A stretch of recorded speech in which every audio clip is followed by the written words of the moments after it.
Hola, hoy en Edúcate con Lina hablaremos sobre el romanticismo. El romanticismo fue un movimiento surgido en las últimas décadas del siglo XVIII y que influyó en todo el arte y toda la cultura del siglo XIX. Fue un movimiento filosófico, fue un movimiento político y artístico. Surgió como una protesta en varios sentidos frente al espíritu de la Ilustración, como una crítica al frío racionalismo que había relegado a un segundo plano la naturaleza pasional y sentimental del individuo. Frente a la sociedad burguesa, fue una protesta ante los cambios que apuntaban hacia una materialización cada vez más evidente de la existencia y frente a la imposición de los principios comerciales, frente a los esquemas de una sociedad tradicional, cerrada y conservadora. Se mostró como un defensor de los principios de cambio, la búsqueda de la libertad y los sueños de igualdad.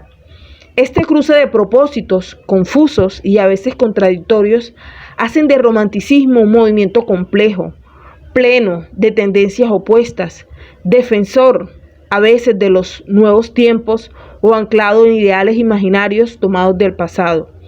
El romanticismo está vinculado al surgimiento de la democracia moderna, que impulsó la revolución industrial, al liberalismo y a los principios de libertad e igualdad.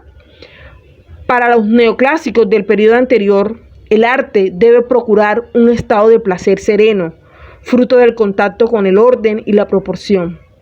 El romántico, por el contrario, no busca esa serenidad en los objetos que observa, sino que le da un valor fundamental a su sensibilidad, a la pasión intensa que pueden procurar la exaltación, el dolor y la nostalgia. El romanticismo supone una ruptura con la tradición, con el orden de valores preestablecidos socialmente y en nombre de una libertad mucho más auténtica. En este sentido, se puede catalogar como románticos prácticamente todos los movimientos que desde hace unos 2 siglos han venido transformando nuestra idea del arte y de la literatura y que han creado nuestro concepto del arte moderno. En todos ellos prima una idea básica y es liberar al individuo del yugo de las imposiciones externas. El romanticismo, lejos de ser un movimiento uniforme, presentó una serie de propuestas particulares en distintos momentos y en distintos países, o que fueron madurando al punto que se habla de un prerromanticismo mucho más ligado a Alemania en las décadas de 1770 a 1880, y de un romanticismo propiamente dicho en Inglaterra y Francia, y después de esta fecha. Algunas de esas tendencias nos permiten acercarnos a una definición mucho más clara del romanticismo. Dentro de esas tendencias, en primer lugar, podemos mencionar el anhelo de la libertad. Los románticos buscaron la libertad de muchas maneras a través de la creación artística, de la soledad, de la inmersión en lejanos universos míticos. Se entregaron a la ensoñación, ya sea mediante el recuerdo, la memoria, la ilusión de un futuro inalcanzable. En segundo lugar, el cambio de concepción con respecto a la creación artística. Para el neoclasicismo ilustrado, el escritor era un sabio o erudito, un maestro. Los románticos, por el contrario, crearon la imagen ideal del genio romántico, un poeta abrazado por la inspiración divina o demoníaca, a diferencia de los modelos neoclásicos de unidad y de equilibrio. Se tomó como modelo de creación a William Shakespeare, genio poético por excelencia. En tercer lugar, el nacionalismo. Los románticos defendieron, frente al clasicismo y el esteticismo basado en los modelos impuestos por la antigüedad, un retorno a lo nacional, a las lenguas populares, a las tradiciones folclóricas.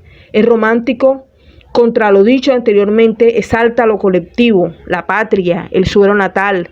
De allí su gusto por las formas populares como las leyendas, lo colectivo medieval.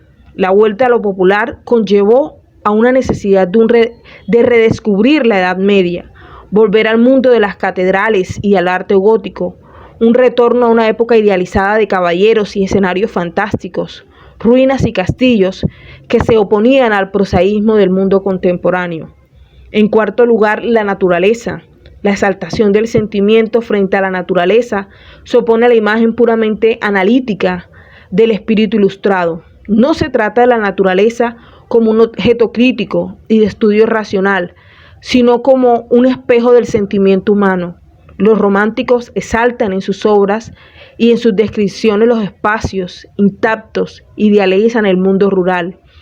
La distancia a la que esté situado el ser humano de estos espacios ideales, de la magnitud de su melancolía y de su tristeza. De allí el sentimiento ambiguo de los románticos frente al progreso. Por un lado, es una amenaza contra los modos de vida naturales, primitivos, puros. Por otro, se supone que quizás en el futuro podría existir una sociedad mejor.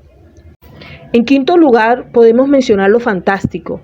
Para los románticos es claro que en el ser humano coexisten lo inconsciente y lo racional. De allí su negativa a separar la razón del sentimiento, lo real de lo irreal o lo instintivo. Se impone de esta manera un predominio del sentimiento sobre la razón. Es decir, hay más pasión y hay menos racionalidad. Esto se refleja en muchas obras literarias que giran en torno a lo sobrenatural y a lo extravagante.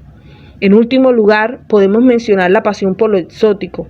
Los románticos rompieron con esos cánones de verosimilitud que planteaban la estética neoclásica, ampliaron su horizonte a los más lejanos e imaginarios universos en el tiempo y en el espacio. Regresaron a la Edad Media o a la Antigüedad en busca de otros escenarios.